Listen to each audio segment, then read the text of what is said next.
ఓం సాయిరామ్. శ్రీ సచ్చిదానంద సమర్థ సద్గురు సాయినాథ్ మహారాజ్ కీ జై. మన సాయి కుటుంబ సభ్యులందరికీ నమస్కారం అండి. ఎలా ఉన్నారు, ఏం చేస్తున్నారు? మీరందరూ కూడా సంతోషంగా, క్షేమంగా, ఆరోగ్యంగా ఉండాలని, సాయినాథుని యొక్క ఆశీస్సులు మనపై ఎప్పుడూ ఉండాలని మనస్ఫూర్తిగా ఆ సాయిని వేడుకుంటూ ఈరోజు వీడియోను మొదలు పెడుతున్నాను. ఇక ఈరోజు వీడియోలో బాబాగారు మనకు తెలియపరచబోతున్నటువంటి సందేశం ఏమిటి అంటే, శివయ్య నా నోటగా ఈ విధంగా పలికిస్తున్నాడు అనుకో, నీ ఇంట్లో కొన్ని వస్తువులు ఉన్నాయట, వెంటనే వాటిని తీసి బయట పడేయమని చెప్తున్నారు. మరి అది కూడా ఈ ఉగాదిలోగా తప్పకుండా శివయ్య నీతో చెప్పినటువంటి మాటలను జాగ్రత్తగా ఆలకించి ఆ వస్తువులను ఏమిటో బయట పడవేయి అంటున్నారు. మరి ఈ సందేశంలో ఉన్నటువంటి పరమార్థం ఏమిటో బాబాగారు ఈ సందేశం ద్వారా మనకి ఏం తెలియపరుచుతున్నారో తప్పకుండా తెలుసుకుందామండి. అంతకన్నా ముందు మన ఛానల్ ఎవరైనా కొత్తగా చూస్తున్నట్లయితే ఛానల్ను సబ్స్క్రైబ్ చేసుకుని వీడియో కనుక మీకు నచ్చితే లైక్ చేసి సపోర్ట్ చేయండి. అలాగే మరికొంతమందికి షేర్ చేయండి. ఇక బాబాగారి సందేశానికి ముందుగా చాలామందికి ఎన్నో సమస్యలు, ఇబ్బందులు ఎదురవుతూ ఉంటాయి. అలాంటప్పుడు ఎక్కడెక్కడో జ్యోతిష్యం చెప్పించుకొని నిరాశ చెంది ఉంటే ఒకసారి ఈ గురువుగారిని కాంటాక్ట్ అవ్వండి. మీకు ఎటువంటి సమస్య ఉన్నా కానీ శాశ్వతమైనటువంటి పరిష్కార మార్గాన్ని మనకు పూజల రూపంగా కానీ పరిహార మార్గంగా కానీ తెలియపరుస్తారు. గురుగారి ఫోన్ నెంబర్ 8688228533. ఇక ఇప్పుడు మనం బాబాగారి సందేశం గురించి తెలుసుకుందాం. బిడ్డ, ఈ రోజున, ఈ సోమవారం రోజున పరమేశ్వరుడు నీతో ఏదో ఒక విషయం గురించి మరీ చెప్పాలి అనుకుంటున్నాడు. మరి ఏ విషయం గురించి నీతో చెప్పాలనుకుంటున్నాడు? నీ ఇంట్లో ఉన్నటువంటి ఆ వస్తువులను కొన్నిటిని బయట విసిరివేయమని చెప్తున్నాడు. మరి పరమేశ్వరుడు నీ గురించి, నీ ఇంట్లో దాగి ఉన్నటువంటి కొన్ని వస్తువుల గురించి ఏమని తెలియజెప్పబోతున్నాడు? అలాగే నీ కోసం మంచి సందేశం రూపంలో ఈరోజు కొన్ని మాటలను అందివ్వబోతున్నాడు.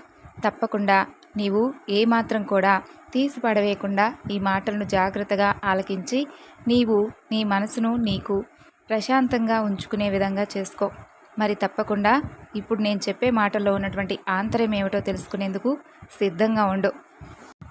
కొన్ని వస్తువుల వల్ల నీకు కొంచెం ప్రమాదం ఏర్పడబోతుంది. కాబట్టి వాటిని ఈ ఉగాదిలోపు తప్పకుండా ఇంట్లో నుండి నీవు ఆ వస్తువులను తీసి బయటపడవేయి. శివయ్య తన మాటగా నాతో చెప్పమని ఈ సందేశం ద్వారా నీకు వినిపిస్తున్నాడు. మరి శివయ్య మాటగా నీవు తప్పకుండా విను. పరమేశ్వరుడు నీతో ఏం చెప్పాలనుకుంటున్నాడో వింటావు కదూ. నీ దగ్గర ఉన్నటువంటి ఆ ప్రమాదకరమైనటువంటి వస్తువుల గురించి పరమేశ్వరుడు చెబితే వింటావని అనుకుంటున్నాను. అయితే ఇప్పుడే ఈ క్షణమే అవేమిటో తెలుసుకొని బయటపడవే. భవిష్యత్తుకి నీ జీవితాన్ని సుఖమయం చేసుకొని సంతోషంగా ఉండు. అంటే నీవు కొన్ని అడ్డమైనటువంటి మార్గాల్లో ప్రవేశించి ఇప్పటికే చాలా నష్టపోతూ ఉన్నావు. కాబట్టి ఈరోజు నా మాటగా ఒక్కసారి నేను నిన్ను పదే హెచ్చరించాలని చెప్పి ఈరోజు ఈ వీడియో ద్వారా తెలియపరచబోతున్నాను. అంటే, బాబా, నేను అడ్డదారిలో నడుస్తున్నానా? ఏం చెప్పబోతున్నావు బాబా అని నువ్వు నన్ను అడగవచ్చు. నీవు కొన్ని తెలియక, కొన్ని తెలిసి పొరపాట్లు, తప్పులు చేస్తున్నావు. కాబట్టి వాటిని నేను సరిచేయాలనుకుంటున్నాను. నీ ద్వారానే మరలా తిరిగి మంచి మార్గంలో నీవు అడుగు పెడితే నేను నిన్ను చూసి ఎంతో సంతోషించాలనుకుంటున్నాను. అయితే ఆ శుభవార్త ఏమిటి? నీవు ఉగాదిలోపు ఈ వస్తువులను తీసివేయడం వలన ఎటువంటి శుభవార్త నువ్వు వినబోతున్నావో తెలుసుకో. చూడు, నీకు ఊహించని విధంగా నీ జీవితం ఉగాది తర్వాత నుండి చాలా అత్యద్భుతంగా ఉంటుంది.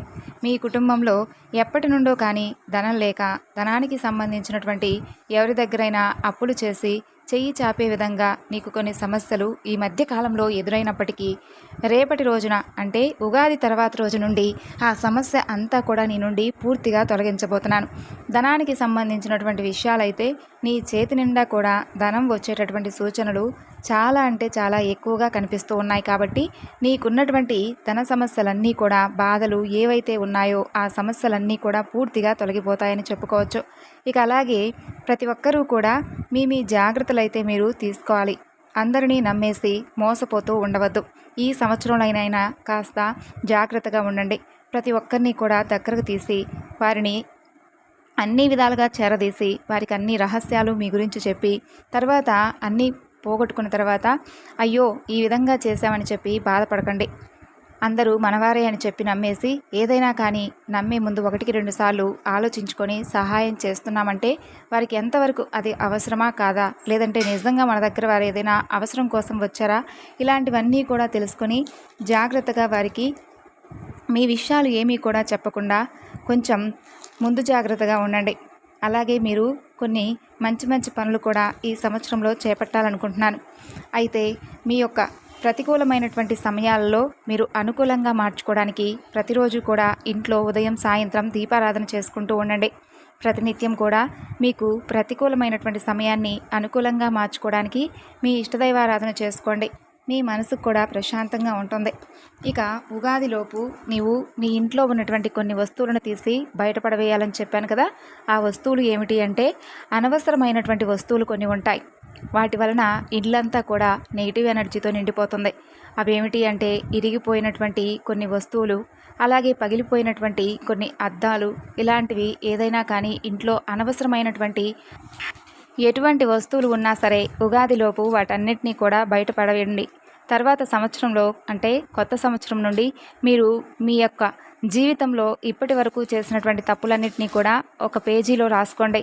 ఆ తప్పులను మరలా ఈ సంవత్సరంలోనూ అయినా జాగ్రత్తగా ఆ తప్పులను చేయకుండా మీ మనసును మీరు 1-2 సార్లు ఆలోచింపచేసుకొని ఏ పనినైనా కానీ జాగ్రత్తగా చేయండి. ఒక్కసారి చేసినటువంటి తప్పును మరలా తిరిగి చేయకుండా ఉండడానికి ప్రయత్నించండి. అలాగే భగవంతుడిపై భారం వేసి ప్రతి సమస్యలను కూడా ఆయనకు అప్పగించి మీరు ధర్మబద్ధంగా మీ పనులు మీరు సాగిస్తూ ఉండండి. ఏదైనా కానీ పని జరగలేదని కానీ, లేదంటే సమస్యలు కష్టాలు వస్తున్నాయని కానీ నిస్సహాయంగా ఉండకండి. భగవంతుని దూషించకండి. ఎవరి జీవితం ఎప్పుడు ఎలా మలుపు తిరుగుతుందో ఎవరికీ కూడా అర్థం కాదు, ఊహకు కూడా అందదు. కాబట్టి ప్రతిరోజు కూడా నీకు ఇష్టదైవారాధన ఎవరైతే ఇష్టదైవం ఉంటారో వారి ఆరాధన తప్పనిసరిగా చేస్తూ ఉండు. కనీసం చేయకపోయినా భగవన్నామ స్మరణైనా చేసుకుంటూ ఉండడం వలన నీకు వచ్చేటటువంటి సమస్యలన్నీ కూడా తొలగిపోతాయి. అలాగే ఈ కొత్త సంవత్సరంలో ఏ శుభవార్తనైతే నువ్వు వినాలని ఆశగా నన్ను ప్రతిరోజు కూడా, బాబా నేను ఎప్పటి నుండో ఈ పనిని చేపట్టాలనుకుంటున్నాను, దానివల్ల నాకు ఏదైనా ఉపయోగం ఉంటే చాలు, నేను నా కుటుంబం సంతోషంగా గడుపుతాం అని దేని గురించి అయితే నువ్వు కలలు కన్నావో ఆ కలలన్నీ కూడా నేను ఉగాదిలోపు నిజం చేస్తాను. కాబట్టి ఇప్పుడే ఈ క్షణమే నీ ఇంట్లో ఉన్నటువంటి అనవసరమైనటువంటి కొన్ని వస్తువులను తీసి బయటపడవేయి. అలాగే అవన్నీ కూడా ఉండడం వలన ఇంట్లో కొన్ని చికాకులు, అలాగే మనస్పర్ధలు, వాటి వలన ఇల్లంతా కూడా నెగిటివ్ ఎనర్జీతో నిండిపోయి నీ మనసు కూడా ప్రశాంతంగా లేకుండా ఉంటుంది. కాబట్టి అనవసరమైనటువంటి వస్తువులన్నింటినీ కూడా, విరిగిపోయిన పగిలిపోయినటువంటి వస్తువులన్నింటినీ కూడా నీవు వాడకంలో లేనటువంటి దుస్తులను కూడా బయటపడవేయి. లేదంటే ఎవరికైనా కానీ, పేదవారికైనా కానీ సహాయంగా అందివు. దానివల్ల నీకు కొంచెం మంచిగా ఉంటుంది. వారి ఆశీర్వాదాలు కూడా నీవు పొందుతావు. అంతేకాని ఇల్లంతా కూడా అపరిశుభ్రంగా ఉంచుకోవద్దు.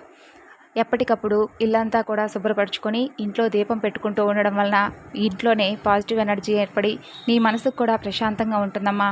అలాగే ప్రతినిత్యము కూడా నీవు భగవంతుడి సన్నిధిలో ఉన్నట్లుగా నీకు అనిపిస్తుంది. కాబట్టి ఇల్లు చూసి ఇల్లాలను చూడాలి అని అంటారు కదా. కాబట్టి ఇల్లంతా కూడా నువ్వు మహాలక్ష్మిలా నిండుగా ఏ విధంగా అయితే అలంకరించుకుంటావో ఇంటిని కూడా అంతే చక్కగా అందంగా అలంకరించుకో. ఇవన్నీ కూడా రాబోతున్నటువంటి ఉగాదిలోపు చేసుకో. తర్వాత నీకు అంతా కూడా నీ మనసంతా ప్రశాంతంగా ఏర్పడి నువ్వు చేసుకునేటటువంటి పని పట్ల నీకు శ్రద్ధ, అలాగే ధైర్యం, నమ్మకం ఇవన్నీ కూడా ఏర్పడతాయి. అప్పుడు నీ పనిలో నువ్వు మంచి సక్సెస్ను పొందుతావు. తర్వాత ఈ విధంగా చేస్తూ ఉండడం వలన భగవంతుడి యొక్క అనుగ్రహం కూడా నీకు ఏదో ఒక రోజు పుష్కలంగా లభిస్తుంది. ఇది శివయ్య మాటగా, నేను చెబుతున్నటువంటి మాటగా తప్పకుండా ఈ సందేశం ద్వారా ఈ మాటలు నువ్వు మంచి బుద్ధితో రిసీవ్ చేసుకుంటావని ఈ సాయి నుండి కోరుకుంటూ సెలవు తీసుకుంటున్నాడు. విన్నారు కదండి బాబాగారి సందేశం. ఈ సందేశం మీ అందరికీ నచ్చింది అనుకుంటున్నాను. నచ్చితే తప్పకుండా మరికొంతమందికి షేర్ చేయండి.